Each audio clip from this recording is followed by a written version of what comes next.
Jesus. Pause movie. Good afternoon. Listen. I apologize for being late. Um, I was super exhausted yesterday. I got up, handled some biz today, been up since early. I just got in not too long ago. So there were grocery shopping had to be done. Things had to be taken care of for the week, getting ready for birthday girl festivities. It's a lot. Okay. All right. So we're gonna talk about Brandon Paul, who took the stand yesterday with the drug mule, right?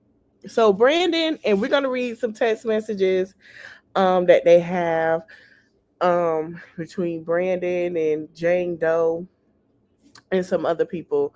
So Brandon is 23. At the time he got hired for Diddy, he was 23 years old. And his plan was to get in and get out. Basically, Brandon went to school. After he finished school, he got hired. Brandon basically, sun hit my eyes. Brandon, they're saying that Brandon wasn't supposed to have cocaine on the thing. So we're gonna read what Brandon had to say. So they asked Brandon, did Combs use? We're gonna jump into it. Silas, and he said yes. Yes, we made it to his nightstand. Your message to Love red phone. What does it mean? I called Puff Love. His red phone was personal. The business phone was yellow. And then he said he texted him about some Zans. He said cash from the Gucci bag or security, usually for him. That's how he paid for it. In the text, what is flowers? Marijuana. Why did he call it tree? Say yes, for him tells me I'll get back paid once Duke come on first shift. And then Mr. Combs have you take drugs. He said yes to test his 2C. Did you want to take it? And he said he wanted to prove his loyalty. Where were Wild King nights? Mr. Combs' significant others, drugs, and X use. Um, did Jane participate in Wild King nights? He said yes. His other girlfriends, he said no, that he's not aware of. So Jane was the only one that he was aware of. He wasn't aware of Gina or any of the other girlfriends that participate. And he said that KK would tell him to call him Keys nights, and he chose the hotel. Then Mr. Combs stopped using hotels and moved to the residence. He said yes after the Cassie lawsuit. What did you do? Clean up after. What does it say? That Jane coming in, Brandon and setting it up. Wild King night. Wild King night probo. Where did you make the reservation? He said he would make it at Nobu. Um, he said Jane's residence. He wrote running to Walmart for them. Where was this Wild King night? So it was at her house. And then KK asked about the active or Gucci bag active. He said between the two. So that's when they asked was he like, did he have something out that Gucci bag or whatever active, right? They asked how did he know what to buy Mr. Combs. He said it was on the Notes app. Who was responsible? They said it was the property manager. He showed to the manager how to lay out in the Astroglide in her bathroom. And he had he put the cash in Robin at TriStar. There were voice notes and FaceTime. He called me to get an outfit, but he never called me back. How did you clean up? I wore gloves. Why? He said sanitary reasons. Is this a photo of the day under your arrest? He said yes, it was a rented jet, which was back in March of 2024. He said that the cocaine you arrested wasn't Mr. Combs. They said objection abstained. Was it yours? He's saying no, was it Mr. Combs?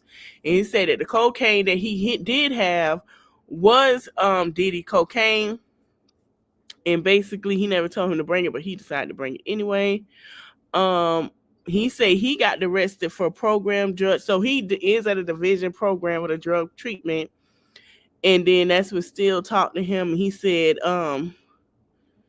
He played UNC and COVID entered. He said, weren't you just a drug mule? Your objection overruled. It was not just that. It was a minor part of what you did. Absolutely personal use. They had him rephrase. They asked him, was the hotel nights personal? He said, yes. Did you see Jane as hesitant? He said he did not. If you saw non-consensual activity, you would not work there, right? Objection sustained. You would not work for a criminal. He said, no. You care about your reputations? He said, yes. They asked, was he arrested for 27 grams personal use? It was a mistake. He said, yes, and the case was dismissed. Yes. Did drugs make Sean more focused? He seemed creative. They took us. They came back. Hold on. So they asked him, did Mr. Combs give him $5,000 in cash for another contest? He said no. You said you couldn't work for a criminal, but you brought drugs for Mr. Combs? He said yes, more than 5 times, less than 10. How do you feel about Combs? He said it's not complicated. It's complicated.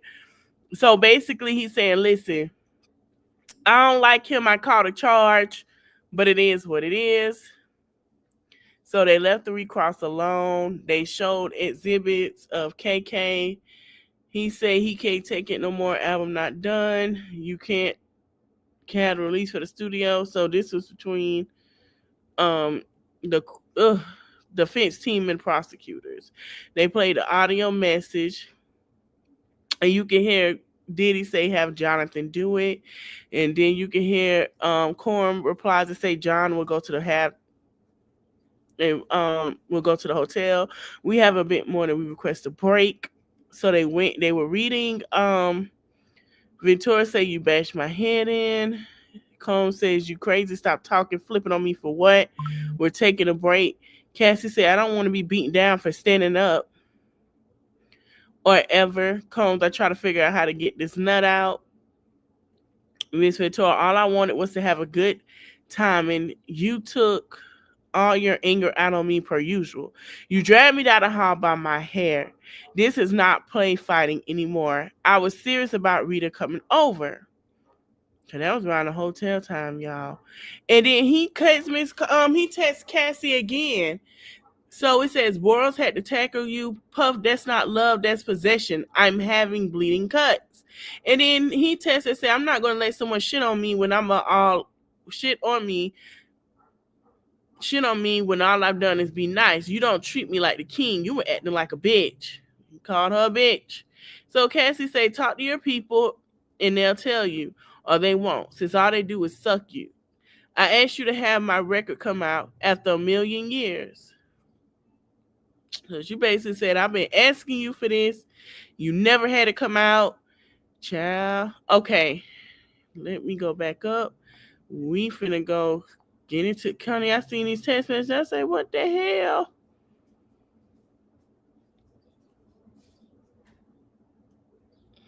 Okay. We're gonna go into to the we're gonna go ahead. Hey Terry, thank you. We're gonna go ahead and go to the document of the hotel statements that he used his American Express card. Baby, the amount is ridiculous. Hold on. They say, what is this? Here we go. It's the Sorello Hotel damage report at the London Hotel Room 29. This report said bodily fluid spread on the floor. Pictures attached as evidence. Names column. It was James Combs, Reggie Paul, and Cabral, which is one of the workers. And these between Paul and Arthur, Combs, then Jane, right? So this is what it says. Arthur Fitness LLC, an ATM cash deposit of $900 to $600. In this more hotel damages. Fahim's cell phone was seized and said yes. So they went through that. Now we finna read the text. Here's Jane's messages the prosecutor blatantly made available today. Okay, so we're gonna read her text messages. Let me see if I can share the screen. honey. Let's go to it. So prosecutors believe this. It says to whoever number from, I'm crying. I'm so triggered by this because it's too close to some nights I felt forced. Please stop drugging and using women for your fetishes. Fetish nights. It creates demons inside of us and real trauma to women who are only doing it to please you. Let the pain in other women stop with me. Leave women alone who don't want to do these nights. Hire prostitutes and stop emotionally harming women that love you. Okay? Let me see if it. Oh no. All right. It says, get from out that door. You want to have me suck some dick so you can jet off to an island with Gina and Young and have me to do the dirty ish in a hotel room after a hotel room. So that is her messages from about that they were showing. Basically from Jane Doe. And they came back.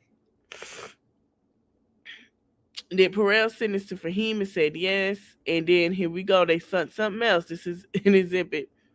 I'm not even horny anymore. Okay. Child. So while they're going through that, prosecutors are releasing like text messages. So they asked who sent the message down. We're going back to the hotel. So they said that I don't know if you're holding 10,000 trying to get some more now. That was in the text. Your Honor, this is a good job stopping place where we're ending early today. Jurors may leave. Don't read anything. All right. So they left. Comey and the judge had a conversation. Now, from what I understand, the judge is upset because basically they want to know who is releasing these informations to TMZ. They came out the robe closet. But then we finding out when the defense team father is a lawyer and he's been doing the footwork evidence. Let's go into we'll talk about that later. But I want to show y'all this receipts. The hotel receipts. Baby, when I tell you, it make no sense. Okay. Here's one of them. I'm going to share it with y'all. So, his information is not on here. Okay. So, you had Jonathan Perez have a conversation, right? Which was his assistant. And this was back in 2023 at the Trump International Tower Hotel. This is why Trump say he is my friend. So it says high-speed internet, $16. In-room dining lunch, $50. In-room dining dinner, $190. Room charge, $1,800. State sale tax, $159. That's a high-ass state sale tax, but okay. It's like he taxed everybody else. It is. Javate's fee is $1.50. City occupation tax is $105. If you know, in the state of New York, you pay state taxes and you pay government taxes. So mostly businesses are going to charge a state tax as well as New York. That's why New York is expensive. A company taxes is $8 and room breakfast is $157. So this is his American Express card. It's $2,490. It's 17 cents. That is what he was using for the King nights with his corporate credit card. Let's go back to, let me stop sharing. Let me see if I can find another receipt.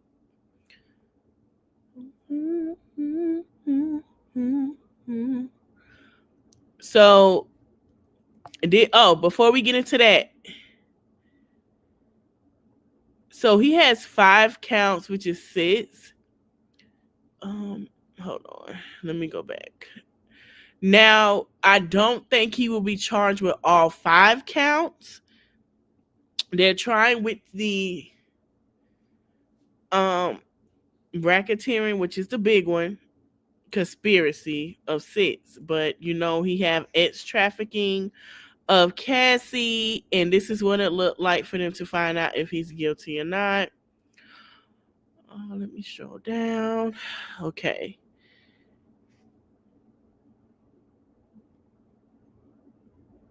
That's something else, y'all. So this is the damage to the hotel room in London. This is oil everywhere. Look, oil, makeup, bodily semen, all of that stuff. This is all of that. I wish I could make it bigger, but yeah, this is semen and body oil. Nasty work. Okay, this is the Intercontinental Hotel that he had in New York. Okay, so this was from 2012. Damn. He wasn't there that long. Petty cash and loss and the penthouse damage was $46,786 that he charged on his Amex card. Mr. Frank Black, that is Diddy. Okay, that's another one.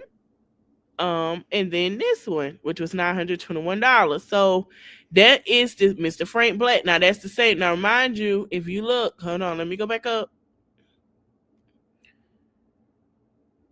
Okay, so that was separate portfolio. Damn, how much damage did he do? He paid for a Red Bull. He had a Keto One vodka. He had 2 Red Bulls and vodka. His accommodations was $299. Hotel room to mini bar. This is in New York, so y'all know the taxes, state taxes and stuff are the same. Sales tax was $38. Mini bar. He had a mini bar. He had a water. Had a cranberry juice. All that stuff, which was $921. So especially you having drugs and cocktails, you're mixing like all this stuff, like a Red Bull, a vodka. You got rubs, y'all. This man was on one. You hear me? He was on one. Cause you missing all that. Oh yeah, he was on one. We did the Trump. Yeah. So those is all what Diddy was doing, right? So there, I believe I'm going to say this. He has 6 counts: racketeering, the kidnapping and sex trafficking with Cassie, the kidnapping and sex trafficking with Jane Doe. I'm trying to see how that incorporate with it. I know he had arson, kidnapping, and something else that pertains to his assistant, Mia. So those are the 6 counts. I'm going to be honest with you. I say 2 out of the 6 counts, 2 or 3 out of the 6 counts, he will get in trouble for. Okay. All right. Now we're going to move on to Tyler Perry. Oh, Jesus Lord.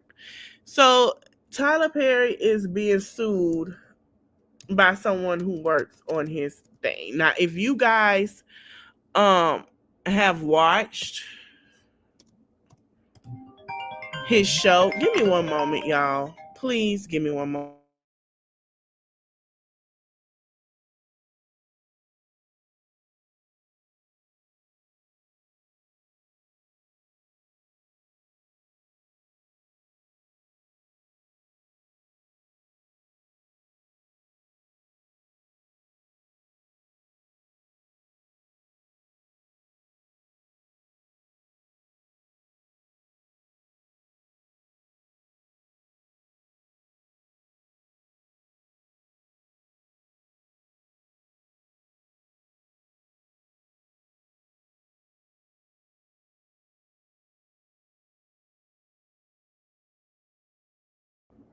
My bad. My sister trying to see what she want to get for my niece for her 16th birthday. So, which is the 29th. So, yeah, we're busy. We got a lot going on for this birthday festivities. Okay, so Tyler Perry's been sued by, if you guys watch The Oval, there is a character. I'm trying to see what character he play because the guy that's suing him, I believe, um, play character is gay, if I'm not mistaken. Because remember, one of the guys on there are gay, and one of let me get my setup because I believe the character. I've watched the Oval. The Oval has been on. A lot of people haven't been watching it. They've been tuned in. If y'all like me, I watched the Tima sisters, the Voice sisters. Those are the shows I watched. I watched the Oval. Oval lost me with some of its plot. And let me Google.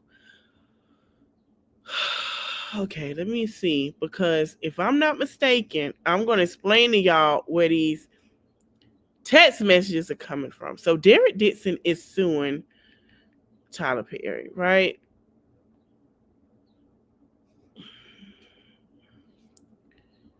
And I believe Derek Dixon character plays a gay guy. He plays Dale. Dale, if Dale, who I think it is,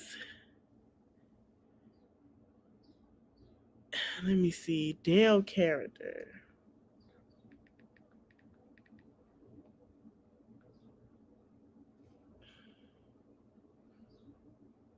Trying to see because if I remember on Dale, Dale was gay.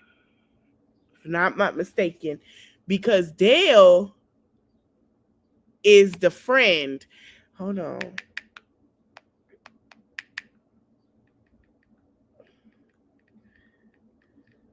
Because Dale, yes, Dale's character is written as gay. I knew it.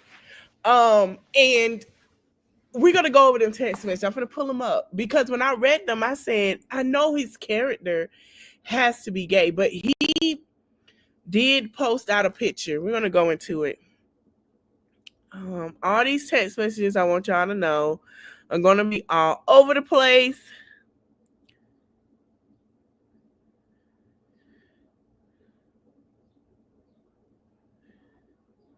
And a lot of people say it's sexual harassment. And if people watch the show and support him like they say he did, you will understand these text messages, some of them, not all, because Dale's character is gay. We're going to read it.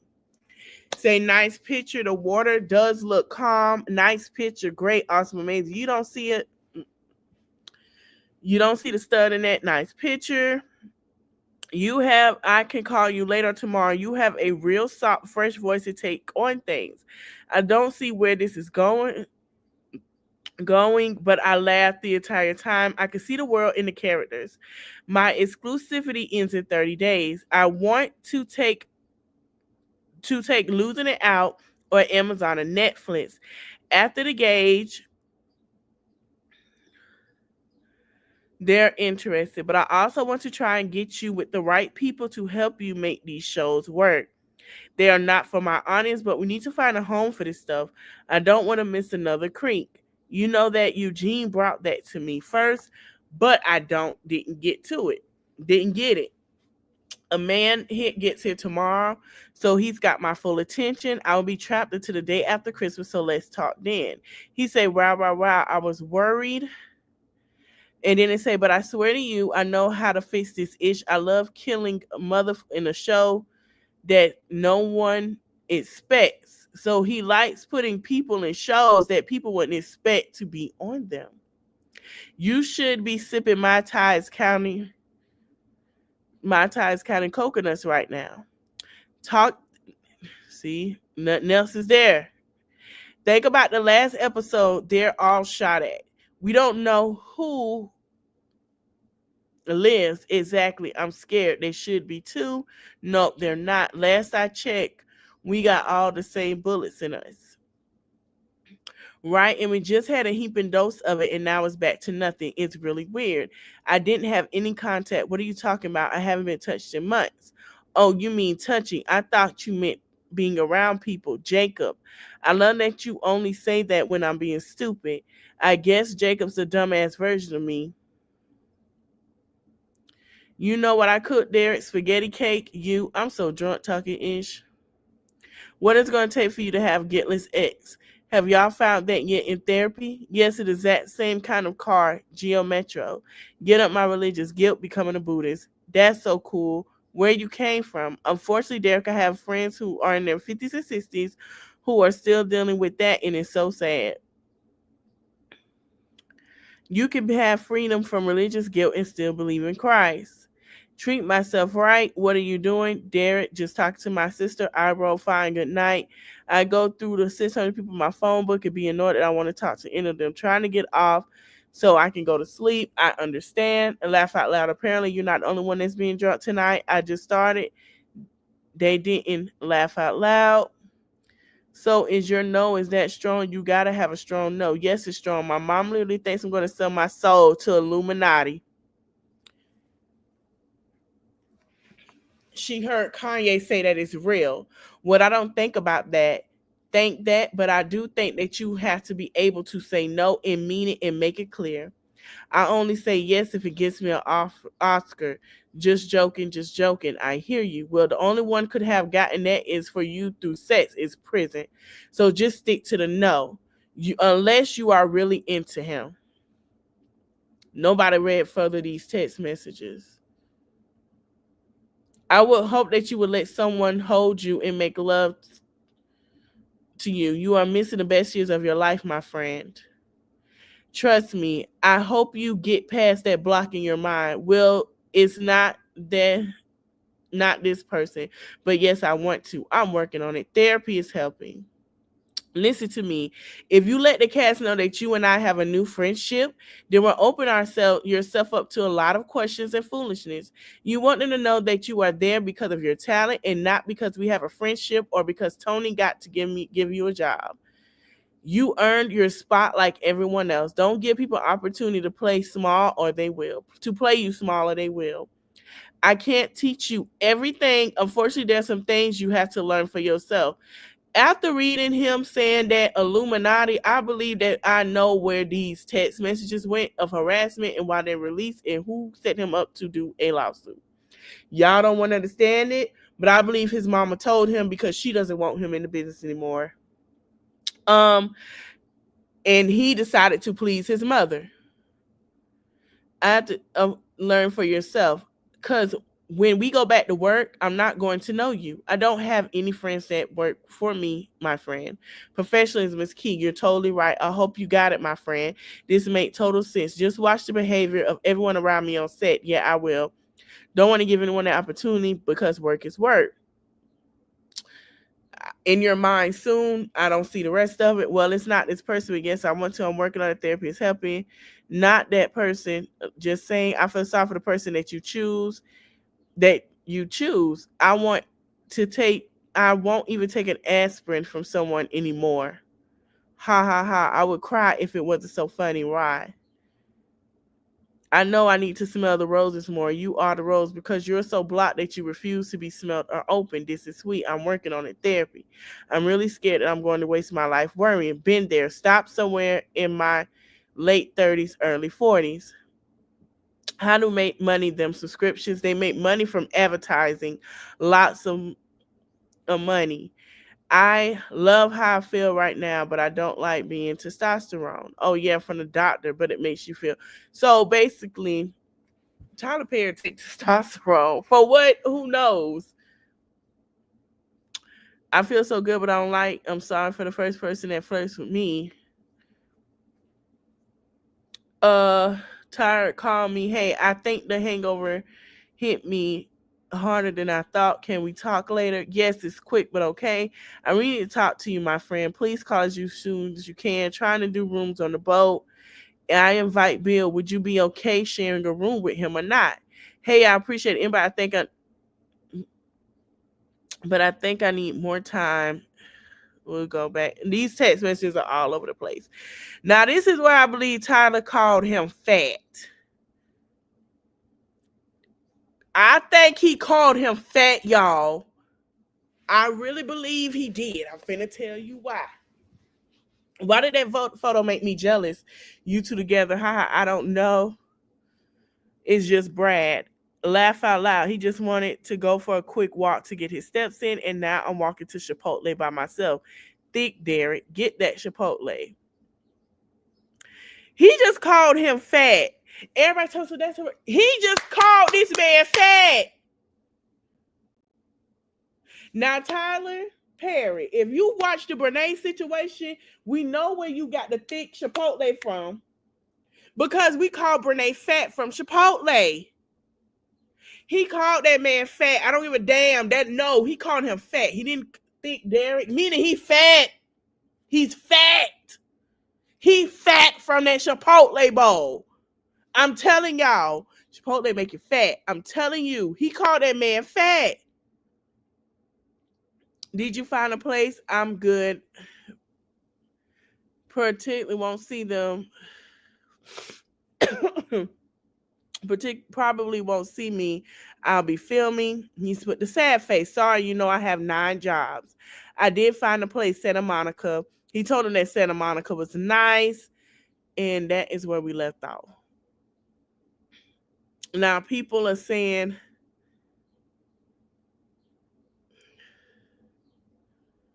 yeah, he is going to lose this case. I agree with Creations. I do see a lot of holes in Derek's story. There are text messages and context that are missing. We do not see.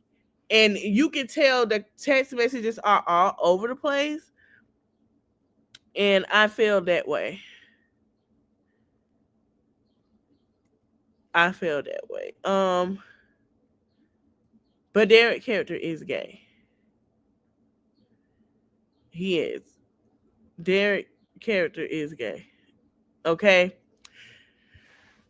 This is what Tyler Perry said. He said, the letter comes from a place of love and long-standing admiration from your early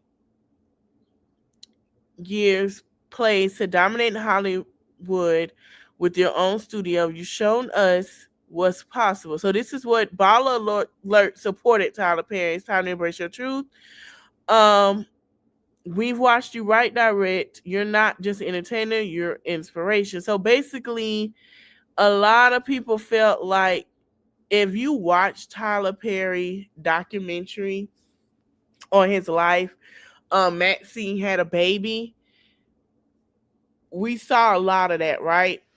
And I'm not saying what he did was right, but I do believe strongly Tyler ain't settled, and we just have to be prepared for whatever. And because of that, we feel connected to you. So when recent allegations made headlines, while some were stunned, others weren't shocked at all because of any wrongdoing. Those legal matters will have their day in court. But because of speculation around your personal identity has lingered for years, the truth is many of us saw that what you've confirmed. And through it all, out of all our love, has it changed? If anything is deepened, remember you opened up to Oprah about the pain of childhood trauma, about the confusion and hurt from abuse. That was a raw, vulnerable moment that made us feel even closer to you. You've also urged us to live in our truth through the characters you bring to light. Now maybe it's your turn to do the same. Allegation aside, your legacy is already cemented, but there's another kind of freedom waiting when you stop hiding pieces of who you are. Here's the thing, Baller Alert, we don't give a damn if he gay or not. We just want to know what the hell is going on. We're lost. Let me see what this lady had to say. Named Derek Dixon, who played the role of Dale on the BET series The Oval, recently filed a lawsuit against Tyler Perry, and I read all 46 pages of the complaint. So let me tell you why Derek Dixon is suing Tyler Perry for $260 million. Okay.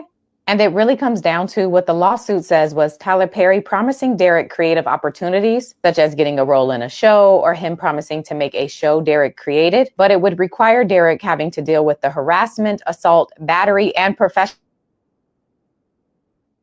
Here's the thing. He told him he would help him, but people that he did have a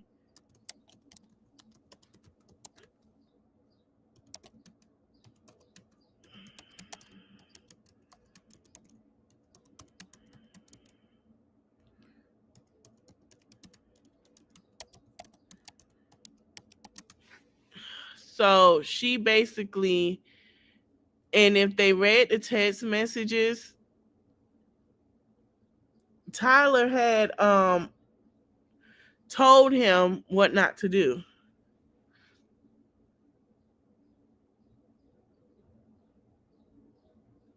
Let's see if I can go read. Let me see if I can find it.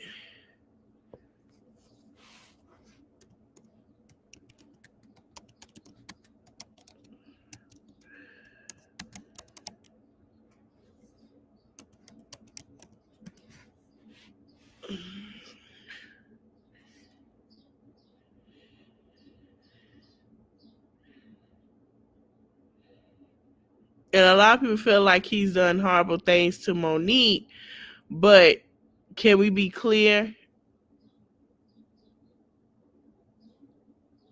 Can we be clear? And I love Monique.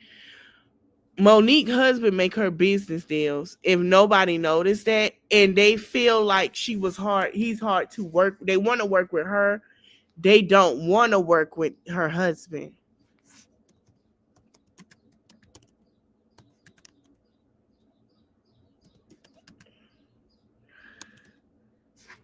Let's see if we can get the docket. Let me see if I can pull it up, because y'all know I pull it up. He said that, okay, he suing for sexual harassment, assault, and professional retaliation. I'm trying to get the complaint. Here it is. We got it. We're gonna read it. Let's see. I got the docket. So, all right. Derek, Tyler Perry. So what is all saying? Let me see. Scroll down. Defendant. So he's suing Tyler Perry. Tyler Perry's production service, LLC, also. So it's sexual harassment, work environment harassment, workplace gender violation. They got sexual harassment twice. Violation of ban at sexual battery, sexual assault, negligent retention, excuse me, and they're demanding for a jury trial. I'm gonna tell y'all, this the same thing that Diddy had with the jury trial. And Tyler Perry is doing right by not settling. We're gonna get into that. The intentional infliction of emotional distress. Let's go to docket 2. Derek files his complaint against Tyler Perry, Emmett Perry Jr., and the Tyler Perry's production services in action. The following complaint is pled on behalf information and belief. This case arises from the sustained pattern of workplace sexual harassment, assault, and retaliation perpetrated by Tyler Perry, a powerful media mogul, against plaintiff Derek Dixon, a professional actor and screenwriter. And I'm gonna tell you something. If y'all watch The Oval, Derek's character is going to end up being killed off because of this, because he cannot work with him no more with this lawsuit. He was in the last season. He's not in the season anymore. Okay, let's continue. Just peep game. Where did I leave off? Professional actor and screenwriter. Mr. Perry is an awesome actor, filmmaker, and playwright who has built one of the most successful careers in the film and television industry. Mr. Perry took his success and power and uses his considerable influence in the entertainment industry to create a cohesive sexual exploitative dynamic with Mr. Dixon, intentionally promising him career advancement in creative opportunities such as producing his pilot and casting him in his show, only to subject him to escalating sexual harassment, assault, and battery and professional retaliation when Mr. Dixon did not reciprocate. Mr. Perry's unwanted advances. These events occurred while Mr. Dixon was employed as a series regular and still was, the Tyler Perry show Oval, and while Mr. Perry held direct control over his employment, compensation, and creative opportunities. Tyler Perry rose against all odds to become one of the powerful figures in the entertainment industry. His success story, once a symbol of preservation and self-made achievement, and has now. I have to stop reading. Why are we? When we open up, I'm gonna show y'all the difference between the Diddy docket and this one, because Diddy didn't have his accomplishments listed. He had things listed of what he did. Pay attention. This is where these lawyers be messing up. I want to know who the lawyer is. In his background. I'm gonna see if I get Attorney Simone Redwine to read this, because why are we listing compliments instead of what the issue is? Okay. So basically, he has a lucrative multi-millionaire with Oprah Winfrey, which is a 136 billion. He rose to fame, just like Harvey Weinstein. Okay. So believe that money influence again whatever he wants. The belief slowly transform into false idea that Mr. Perry get with whoever he wants. There are things that money can't buy. Mr. Perry sought the one thing his wealth influence could, a sexual relationship with the man who remained silent. Perry told Mr. Dixon the relationship would involve a male partner who he could provide for, and he would be loyal but emotionally detached. Perry told Dixon, he did, whoever ends up with me is going to be a happy motherfucker. Oh, no, he didn't say that. He said whoever ends up with him. We saw that in the text, but okay. In essence, Mr. Perry desired a one-sided cohesive document with this. Let me see what all this stuff. This was not Mr. Perry's first instance of sexual exploitation. He discriminated a troubled pattern of exploiting vulnerable male actors and employees, leveraging his industry power to create a cycle of hope and dependency. First, he offers inspiring actors a process of career-defining opportunity roles that promise visibility and advancement. Then, once they're in his professional orbit, he uses the weight of his influence to ensnare them, positioning their success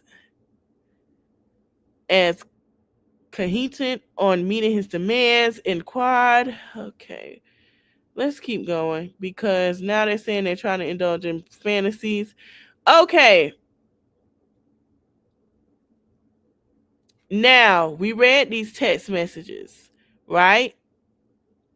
But I swear to you, I know how to fix this shit. I love killing motherfucking the show that no one expects. You should be sipping my ties, counting coconuts. Think about the last episode, they're all shot at. We don't know who lives exactly. I'm scared. They should be too. Nope, they're not. Okay. So Derek Dixon was Mr. Perry's sexual desire ever since they became acquainted. Distant Dixon was working as part of the event staff for a party hosted by Mr. Perry. When Perry noticed him, Perry immediately offered Dixon the chance to audition for a part in one of his TV productions. He called him fat. I don't give a fuck, and I'm reading that. Dixon agreed and was upset with Perry behind the camera for weeks in the closed quarters. During the time they were filming, Perry was seen send flirtatious messages to Dixon and we saw that he kind of was flirting with him, but I don't give a fuck. He did call that man fat. I don't care how y'all snap it around. He told him to get the Chipotle. So they go with the text messages, and how he was texting him. Dixon did his best to tiptoe around Perry's sexual aggressions while keeping on Mr. Perry's good side. Okay. Mr. Perry made it clear to Dixon that if Dixon ignored Perry or failed to engage with the sexual induced, Dixon character would die in the next season. Well, here's the thing. His character probably dead now, because that's all we're gonna say. Um, Dale was shot in the chest, but Dale did come. I think Dale did come on season 2. Would die in the next season. Dixon's character was shot 4 times in the chest at the end of his first season on the Oval, and Perry always held his over his head, implying that Dale would survive if Dixon kept Perry happy. But he did survive though, because I think he had. I'm gonna have to look. How many seasons was Derek Dixon on the Oval for? Because I remember on the second and third seasons.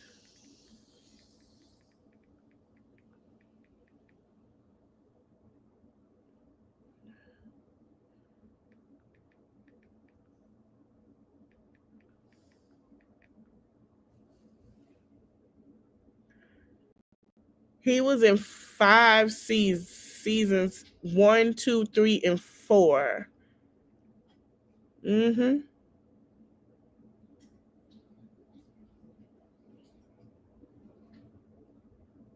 I'm just saying because I watched the show. And then he went on to Ruthless from 2020 to 2021. So he did Oval and Ruthless was across to Ruthless. So he was on both of the shows. I'm not saying it was right, but I'm just saying he was. So I'm trying to figure out. I'm really lost with all of this because, like I say, I don't watch the show, but I'm still lost. Once Perry recognized an extent of control he had over Mr. Dixon, he escalated his behavior. On multiple occasions, Mr. Perry sexual assaulted Mr. Dixon, including once instance where he fervently pulled off Mr. Dixon's clothes, groping his buttocks in an attempt to force himself on Dixon. Mr. Dixon had told a drunken Perry no in an attempt to remove Perry's hands, but Mr. Perry held tightly on the Dixon waist. Mr. Dixon was able to escape after escalated the situation by abruptly changing the subject. The next day after the assault, Mr. Perry called and texted Mr. Dixon, recklessly saying, "Tried you, call me, and I really need to talk to you. Please call as soon as you can." Finally, when Mr. Dixon answered, Tyler Perry called. Mr. Perry refusely apologized for the sexual assault while blaming it on other things. Perry continued he didn't know what he would do, why he would do that. Maybe he was self-sabotaging. On the very call, he apologized for the sexual assault against Dixon. Perry told Dixon, "Don't worry, we're going to do your show," referring to the pilot that Mr. Perry knew Mr. Dixon had definitely wanted to produce. Shortly therefore, Mr. Dixon got a call from Perry's lawyer saying that Christmas had come early and Dixon was getting a substantial raise and the show was greenlight. Perry's attorney explicitly warned Dixon not to tell any other actor on the show, but Dixon's raised because no one. See, that's the part we missing in the text messages. So this is what we see in that Santa Monica is nice. That's the part we missing in the text messages. About the rest of it is like cut off. We didn't get to that in the text I just read y'all. Perry kept telling Dixon that he was sorry harassment would not happen again. However, the harassment and assaults continued to deflect the blame for the sexual assault by saying that Dixon didn't have a strong enough no. Perry told Dixon that you have to be able to say no to propositions for sex and mean it and make it clear. Dixon did not know how to answer that without facing retaliation, cancellation of production, contact, or perhaps being killed off the show. So instead, Dixon made a joke of the situation and said, "I'll say yes to the sex if it gets me an Oscar." In response, Tyler Perry stated the only one who had have gotten that Oscar for you through sex is in prison. So just stick to the no unless you're really into him. Perry reveals through the text message that the no he was referring to was Dixon. No to the sex exchange for promotion in the industry, classically known as quad pro quo sexual harassment. So then it goes to the parties.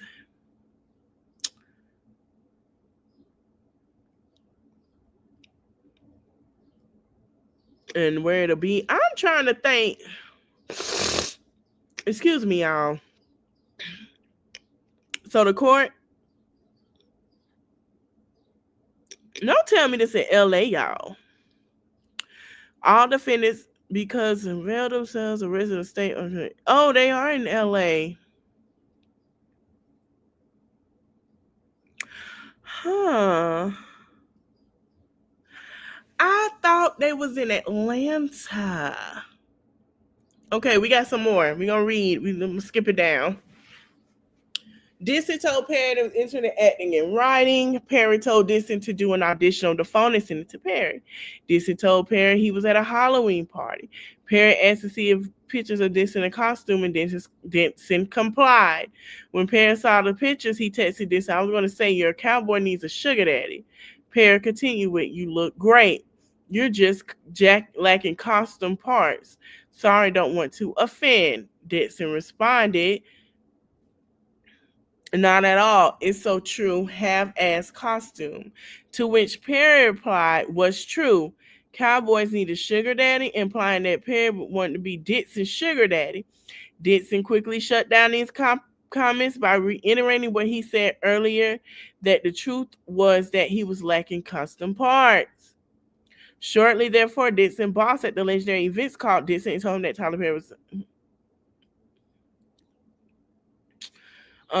Tyler Perry was having another event in Los Angeles, specifically wanted Mr. Dixon to fly from Atlanta to Los Angeles to work in the event. Excited for the opportunity to fly to Los Angeles, Dixon was flattered and jumped onto the opportunity to meet Tyler Perry again. Shortly after doing the event on November 3rd, 2019, defendant Perry sent plaintiff several text messages that he would love to find plaintiff a job and change plaintiff's life, insisting that they should make it happen. Perry sent Dixon what turned out to be a ominous warning: "Be careful hanging around me. I cause dreamers to dream bigger. I cause them to not only believe, but do. Then let's make it happen. You're an artist. You have to be fulfilled. Nothing else will surface."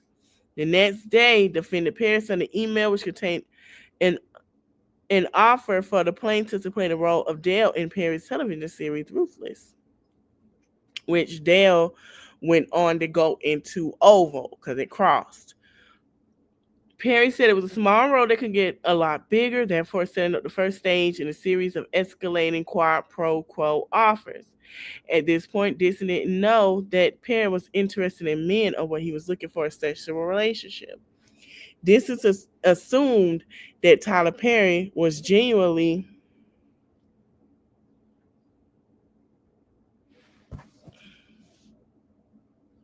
what the heck is this?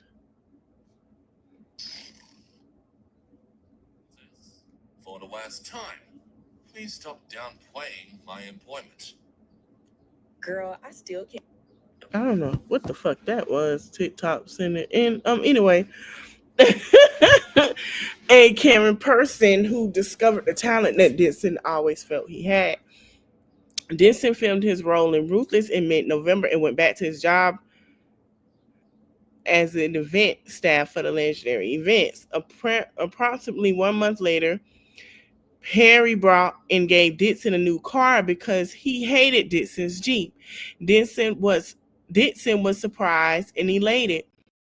Dixon had no idea that he was being set up by Perry for extreme dependence.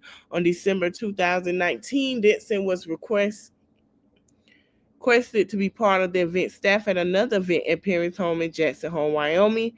After that event, Perry stated frequently sending text messages, making phone calls, and demanded that Dixon give Perry some attention.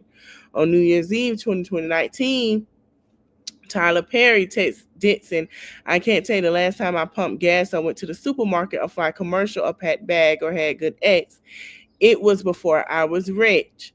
Denson found messages too strange and untowardly coming from someone like Tyler Perry, but being new to the industry, Denson played along by downplaying the sexual comments and hoping that being around Perry would allow him to showcase his talents as an actor and writer. Soon after Denson began giving Perry more attention, Perry made his move on Denson. In January 2020, just a few months after his first acting gig, Perry invited plaintiff to his home in Douglasville, Georgia, County, Georgia. Plaintiff showed up to the home hoping that he would be given a chance to befriend Perry and show him how talented an actor Denson was. At Perry's home, Denson was served many alcoholic drinks, which Perry also partook in. Denson felt that Perry was genuinely interested in Denson's talent as an actor and writer. Perry made no sexual advances at Denson while they were drinking, and conversations were friendly. At the end of the night, Perry told Denson not to drive home. Perry said it was dangerous and said that Denson was too inebriated to drive home. Denson agreed and was escorted to a separate guest room, not knowing there was a rouse to allow Perry to assault Denson. Denson was tired and did not have pajamas and said he'd go to bed only wearing underwear. Before he knew what was happening, Denson felt someone sleeping to his bed behind him and started rubbing his body around his inner thigh in a highly sexual suggestive manner. Denson turned around and said that Tyler Perry was in bed with him. At this point, Denson's stomach started to turn and he began feeling nauseous. Instinctively, Denson jumped out of bed and Tyler Perry said that he wasn't that sexual. Tyler Perry ignored the comments and told Denson to turn around so Perry could see him naked in his underwear. Perry then commented on how beautiful Denson's body was. So it said, I would hope that you will let someone hold you and make love to you. You are missing out the best years of your life, my friend. Trust me, I hope you get past that block in your mind. Well, it's not this person, but yes, I want to. I'm working on it. Therapy is helping. Hold on, y'all. Denson once again told Perry that he wasn't into sex. Denson kept informing Perry that he was not into sex in order to keep Perry at bay, while at the same time not insulting a person who was dangling his career in front of him. In response to Denson's frequent assertive that Denson was not into sex, Perry started praying further. Perry would send Denson a text saying, I hope, and that's the text message we just read. Perry was implying that Denson would hopefully get past the block in his mind and would let Perry make love to him. After that insult in January, Denson felt betrayed. Perry continued to call or text Denson every day, asking to talk to him. Denson ignored, and Perry would lead Perry to text him, Denton, why don't you text me more? The more Denson ignored Perry, the more aggressive Perry became until finally Tyler Perry offered a part in a show called The Oval. Denson was intrigued and was hoping that this would be the big break that he was looking for and a chance for him to display his acting talent. On February 11, 2020, Perry told Denson to quit his job at Legendary Events and come work exclusively for Perry. Perry was not able to control Denson so long as Denson had a secondary income providing for his basic needs. Once Denson quit his job due to his role on The Oval, Perry started getting more and more personal with Denson, knowing that Denson was not under his control.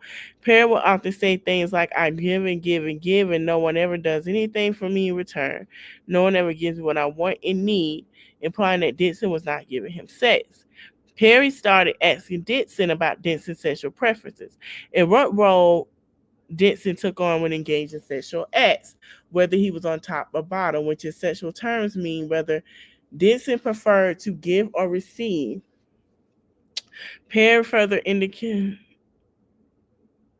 to Denson that he had with men before and that he was on top. Perry further told Denson that when you hit the G spot right on these bottoms, they go crazy.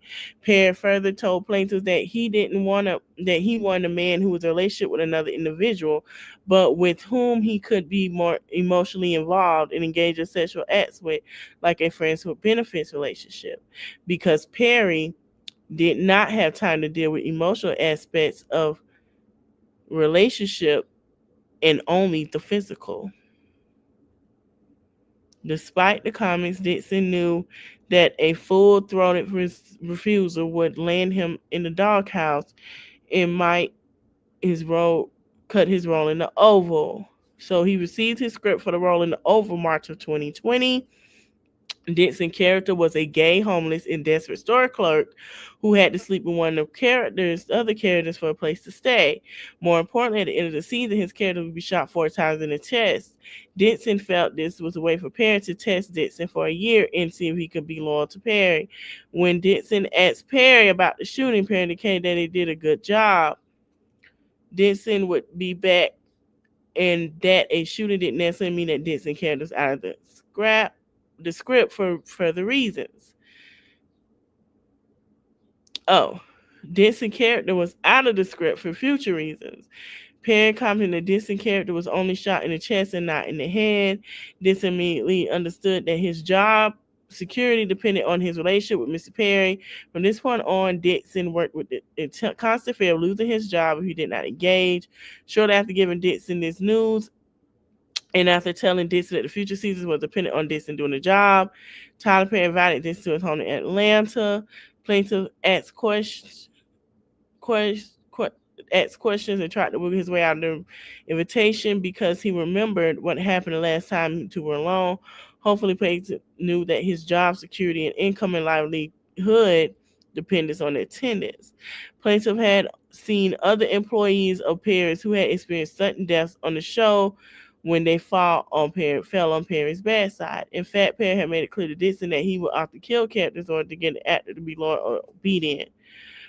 Dixon arrived at the house. Tyler Perry gave Dixon a warm welcome. Was very friendly. Soon after, Tyler Perry asked Dixon a slew of sexual charged questions, even asked if Dixon liked it rough and bad. Perry then physically reached out and violently grabbed throat, attempted to physically choke Dixon, and remarked, "Wow, look how excited you just got. You do like that." Dixon was afraid, shocked, and in panic. Dixon never thought that Tyler could get so violent and would place his hands on Dixon's throat in such an aggressive manner. Dixon did not enjoy and consent of this conduct. So due to onset of 2019, COVID-19, can't say the word, 19 pandemic in March 2020, filming of the Oval was postponed indefinitely. The Oval was postponed. Tyler Perry would make FaceTime calls and other contacts to Dixon almost every day, treating Dixon as his on-call pet. So, Dixon did die. Perry told Dixon that he had manipulated employees throughout the relentless, therefore Perry would text plaintiff and other actors on the show of ruthless. Perry told Dixon how he manipulated employees through the ruthless retaliation. Perry told Dixon that if he didn't like any actor or behave on the way the actor was acting, the character would simply die in season 2. Dixon understood that Perry was informing Dixon to be cautious about disappointing and upsetting.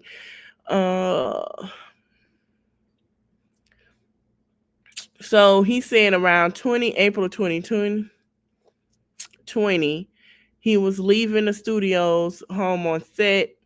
Perry offered coerce Dixon to drink alcohol and then get on the phone with Perry. Perry would frequently have someone drop off alcohol at Dixon's door. Perry would eventually turn these phone calls into sexual explicit rants.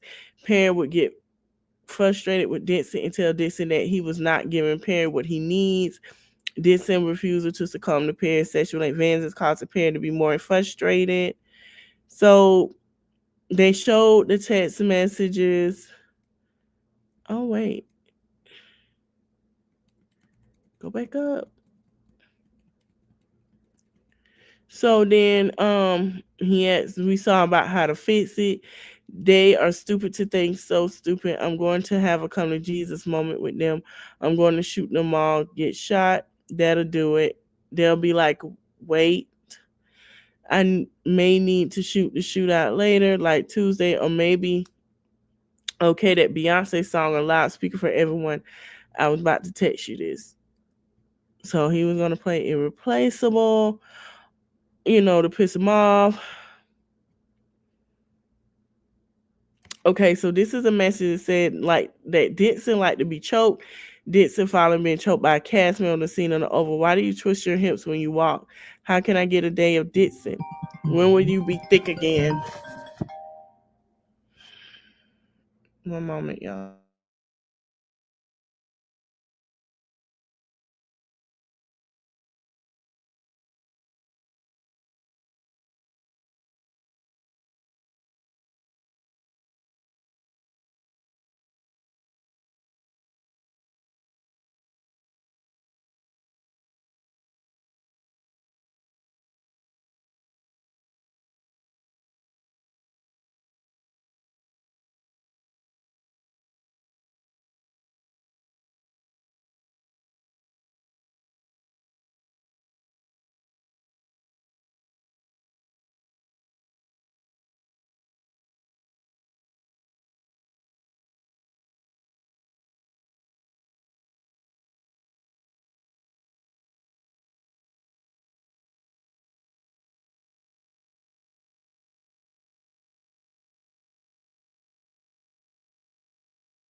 My bad, y'all. See, birthday festivities.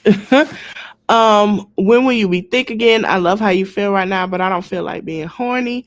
I feel sorry for the first who flirts with me. I've been trying to put that energy somewhere, but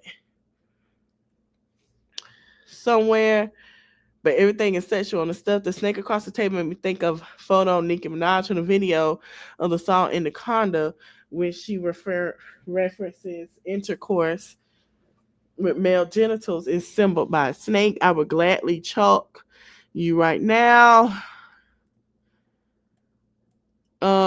Something about BJs that could be dangerous for Dixon partners, especially if they're not circumcised. I think he called the man fat, but whatever.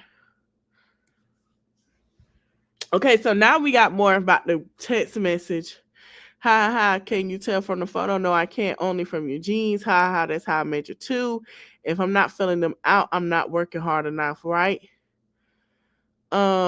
He says, was that not the person, not that person? Laugh out loud, just saying, I feel sorry that choose you.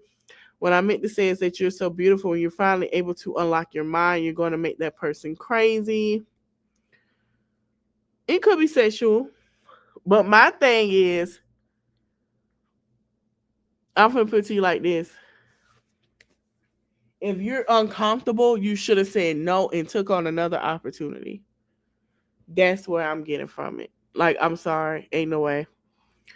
On the last episode shooting the Oval, Dixon filmed the episode where his character was shot for a time.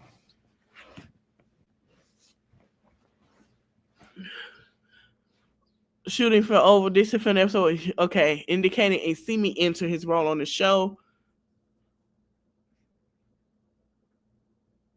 And his termination from the job. It was precisely following the day of the filming when Tyler Perry knew that Dixon's character fate was to be decided, that Perry invited Dixon's trailer for drinks. Dixon knew that refusing meant the end of his career, so he accepted it.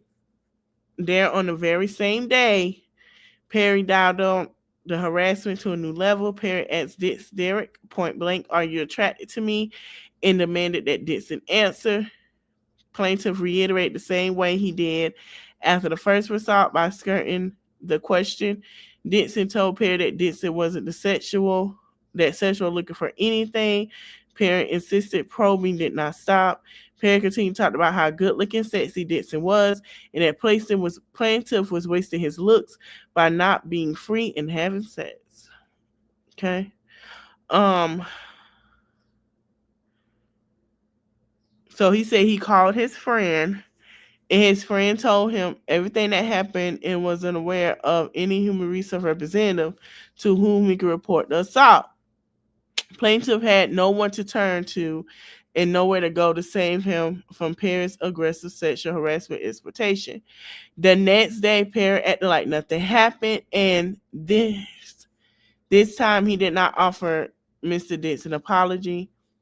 An apology following exchange, Dixon began to avoid Perry such as possible. However, Dixon still felt the need to answer Perry's insistent text messages, so he changed his approach. Dixon often pretended to be asleep and avoid by being harassed by Perry. However, Perry persisted by texting Dixon the following messages: "Are you awake? Stop annoying me. You are awake, Derek. Wake up. I know you're not sleeping, and give me attention." In or around early October 2020, Perry invited Dixon and other actors from the Oval on a cash trip to Perry's personal island in the Bahamas. Dixon knew as did everyone else on the show that declined to go to the trip might call Perry to erase you from the show, and Dixon agreed to go, knowing that the whole cast was going to be there. One night while in Perry's private island in the Bahamas, the cast was having a party. At the end of the night, Perry told Dixon that he wanted to talk to him. Dixon was caught off guard. Perry made alcoholic drink and forced Derek to drink with him. Derek knew that he could not refuse the drink, otherwise he would risk upsetting Mr. Perry. Instead, Derek, that tried to stay in control, and sipped slowly.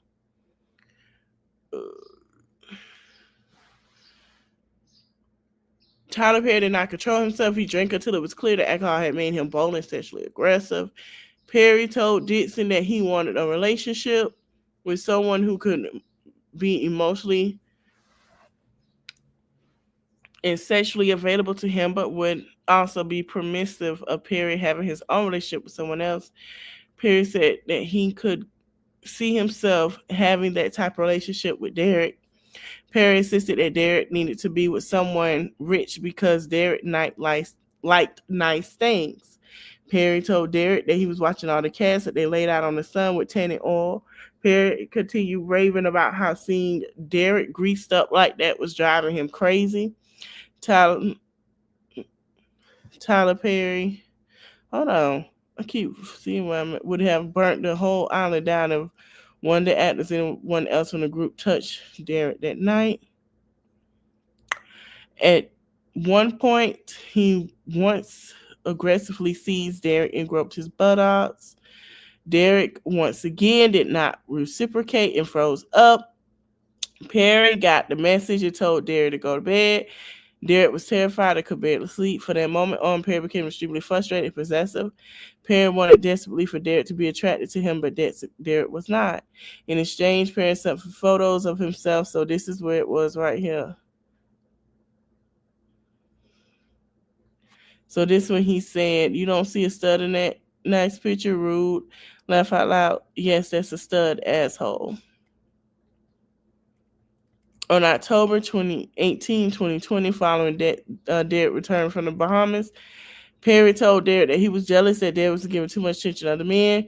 Perry stated Derek was being too much of a social butterfly, and he would need Derek to sit still this week. Further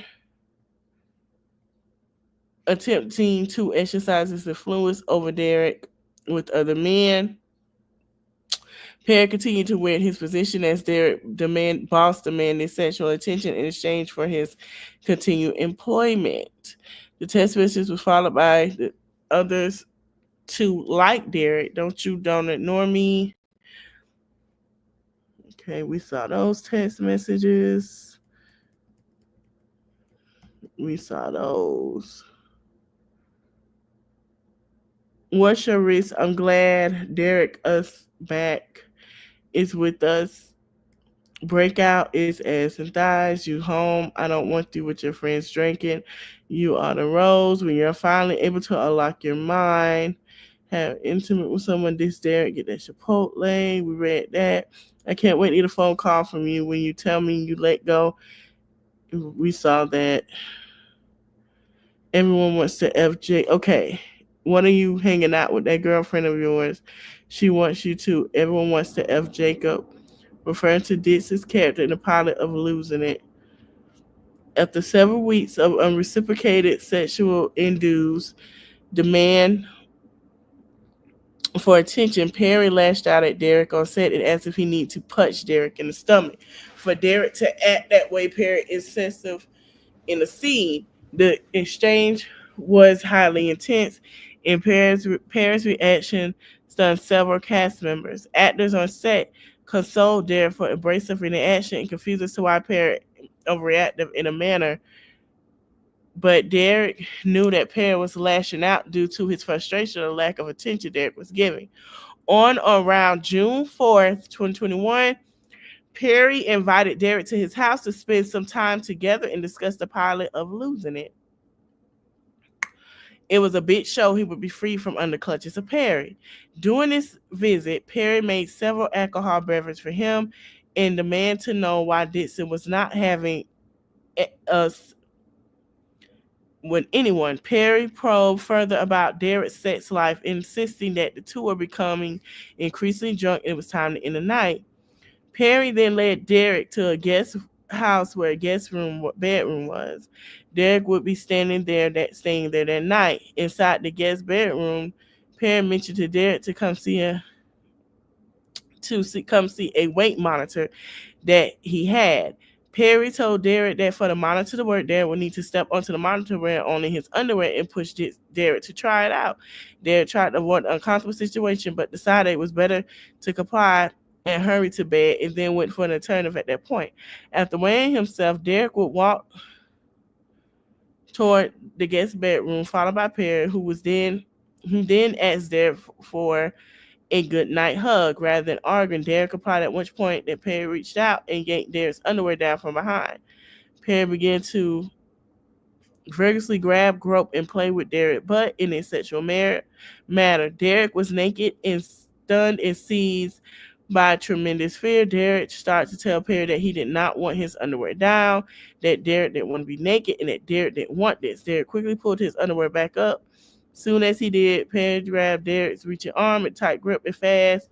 Tyler Perry told Derek to relax, just let it happen, and that Perry wasn't going to hurt Derek. Perry continued essentially groping Derek's buttocks. Derek is in anxiety rapidly escalated, thinking that he might soon be raped. Derek was not sure what to do, and his breath shortened. Perry ignored Derek's refusals and held Derek's hand, preventing him from reaching for his underwear. Derek was naked, being groped by a large, drunk, and sexually frustrated 6'5" man who had Derek in his clutches. Derek did not know if he was going to have to get into a physical fight, but he knew that any efforts to fight back was hopeless. Perry had armed security at his gate, which was more larger than Derek, and to told Derek that he had several guns in his home. Derek was desperate for a way out and remarked that he could not do anything such because he was hungry and took to change the conversation. Derek asked, is there any food up here? Which prompted Perry to withdraw and order a pizza. Derek, in fear of his safety, followed Perry into the main house to eat pizza. Afterwards, Derek returned to his guest house, able to lock the bedroom door, locked himself in the guest house bedroom and slept on the floor. Derek then attempted to contact some close friends about the incident. The following morning, Derek realized that he had left his car keys in the main house, and upon going to retrieve them, encountered Perry. Perry told Derek that last night's incident was why the two shouldn't drink together, and that the previous night incident shouldn't have happened. Derek responded saying, oh, so that was my fault? To Perry replied, no, I'm not saying that. I'm just saying that shouldn't have happened. I drank too much. Attempted to excuse himself for grabbing Dixon buttocks, groping Derek, and attempted to have sex with Derek against his will. At this point, Derek left Perry's home uncontrollably shaking and contacted his his close friends to discuss the unspeakable horror from the night before. On the next several days until June 6th, Perry texts Derek, called Derek intensely with the message at the. Okay, so that's where those text messages came from. All right, so now we're gonna get into the money part. Um, During the 5 month period, Derek was regular in therapy. He suffered from severe depression, anxiety, stomach pains, and nausea, resulting in a new prescription for another antidepressant. This was diagnosed with post-traumatic stress disorder. And his therapist recommend that he seek the outpatient treatment costs upwards of $20,000, a price too high for Dixon at the time. During that time, Dixon began speaking with people about the sexual assault and was assessing his rights. As soon as Perry realized that Dixon was done talking to him, Dixon got a message from Perry Fitzers. Perry Fitzers contacted Dixon, indicating that Dixon character on Oval, the one who was shot, will be returning with a new storyline this season, and Dixon was receiving a gratitude raise from $10,000 per episode to $16,000 per episode that would continue to increase upwards of $19,000 per episode over the coming seasons. The attorney said that the Christmas came early for Dixon because he was doing a good job on the Oval. However, they also told Dixon that he was forbidden from letting castmates know about the raise because nobody other than him would be receiving a similar pay raise increase. Lastly, the Fitzers told Dixon that Perry wanted to pay the right to produce the pilot of Losing It and planned to spend up to $101 million producing the pilot. Dixon immediately knew why he was getting this raise and why the pilot was being produced. He knew he could keep the money in the job or complain about the sexual harassment, but not both. The situation facing Dixon represented a challenging decision that left him unable to take any action or make any decision. This prospect of the assault and harassment becoming public and dealing with Perry's highly paid attorneys was daunting. Perry had significant resources, whereas Dixon did not. Dixon's goals of working as an actor being discovered for his talents might be jeopardized. And what was an extremely difficult decision, Dixon bowed to the pressure and the fear of losing his livelihood in hopes of advancing his career. Dixon decided to return to the set and have the pilot produced. He insisted, however, and decided to put safeguards in place between himself and Perry. In around November 2021, Dixon returned to shoot the Oval, is when he saw Perry for the first time since June.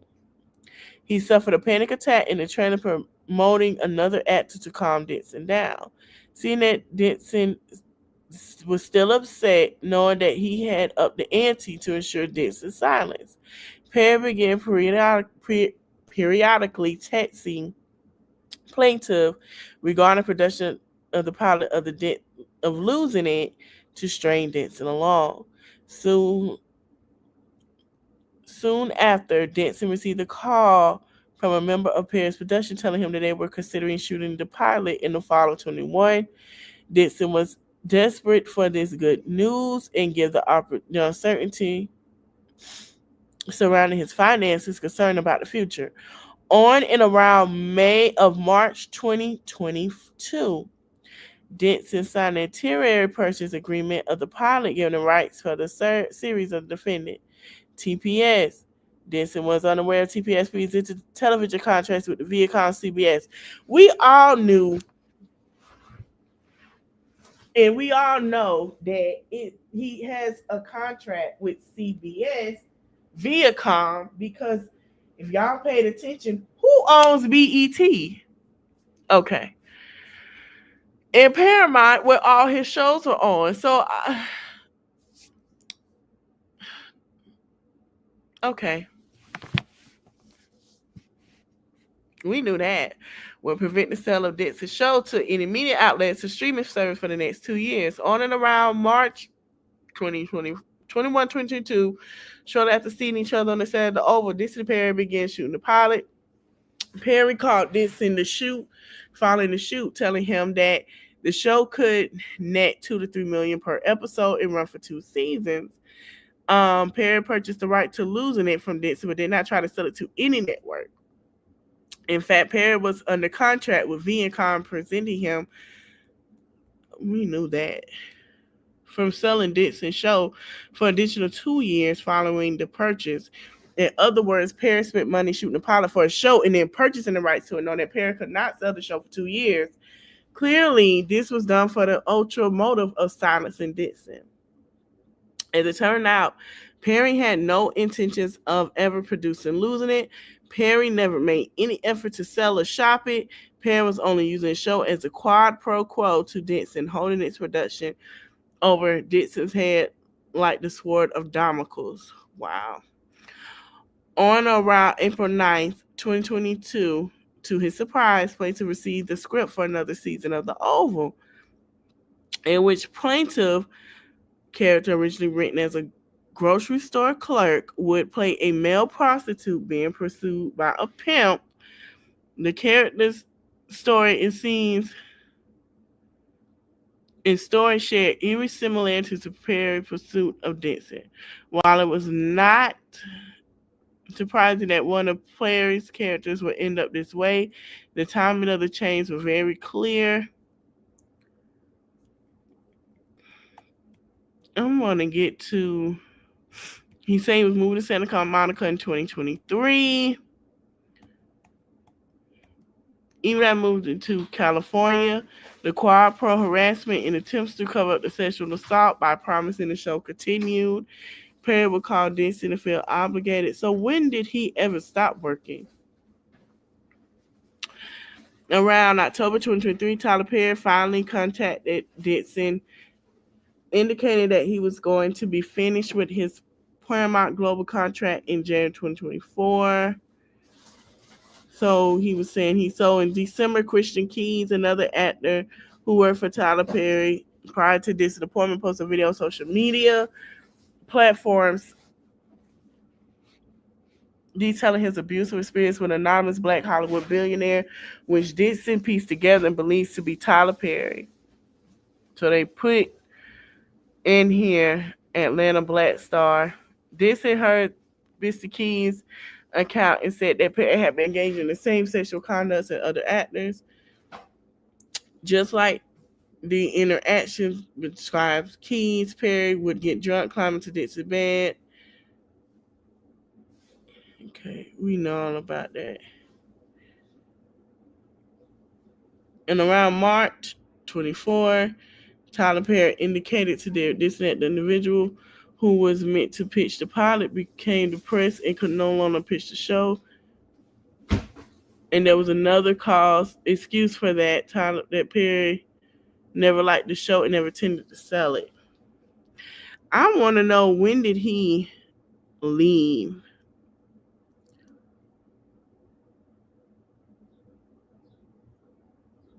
That's what I want to know, and I'm trying to get to it. When did he stop dealing with him? And then it gives a summary, y'all. But I don't.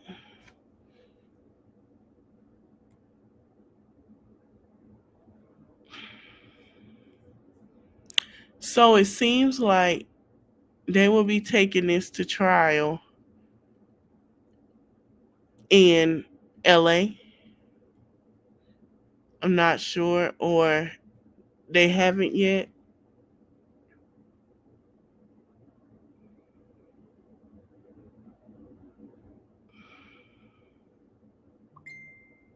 But we'll see.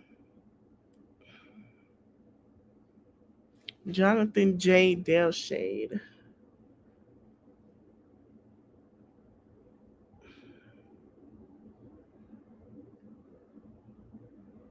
See something.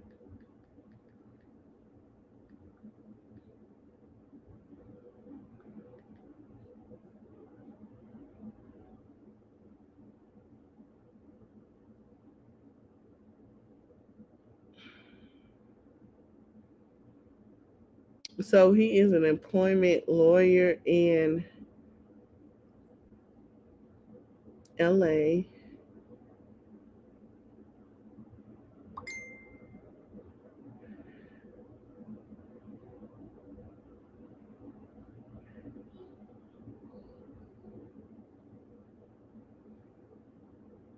And he looked like he done had some good turnout with some people. I don't know how this is gonna go, but I can tell you that this is a high class lawsuit. So we'll see how it go, y'all. But that's exactly what's going on now. I think they will be showing it in LA. I'm not sure. I will keep y'all updated on the court date. Don't forget to like, comment, share, subscribe. I'll see you guys. I'm gonna take me a little nap. I've been up since early this morning, and if we're gonna get ready for, I'm gonna get up this time. We gonna get ready for a lit live Saturday. We got a lot to discuss. I'll see you guys later tonight. Later.